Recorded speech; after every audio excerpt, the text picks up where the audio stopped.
Welcome to Exam Paddy.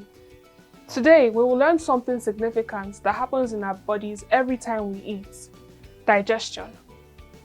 Digestion is the process by which our body breaks down food into smaller pieces to be absorbed and used for energy, growth, and repair. Let's take a look at the process at which digestion takes place. Digestion begins in the mouth, where food is broken down mechanically by teeth and chemically by enzymes in the saliva. The enzyme amylase breaks down carbohydrates into simpler sugars. Once the food is chewed and mixed with saliva, it is swallowed and travels down the esophagus. The esophagus is a muscular tube connecting the mouth to the stomach. In the stomach, the food is mixed with digestive juices, including hydrochloric acid and enzymes.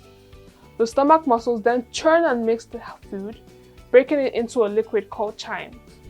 Proteins are broken down into amino acids by enzymes in the stomach. The chyme then moves into the small intestine, further broken down by enzymes produced by the pancreas and bile, which is produced by the liver. The small intestine is lined with villi and microvilli, which increases the surface area for the absorption of nutrients. Undigested food, water, and electrolytes pass through the small intestine and into the large intestine, where water is absorbed and feces are formed. The feces are stored in the rectum and are eliminated through the anus. Digestion is a complex process that our body goes through every time we eat food.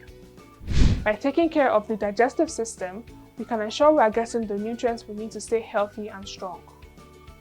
Thank you for learning about digestion with me. Subscribe to Exam Paddy for more captivating videos. Goodbye.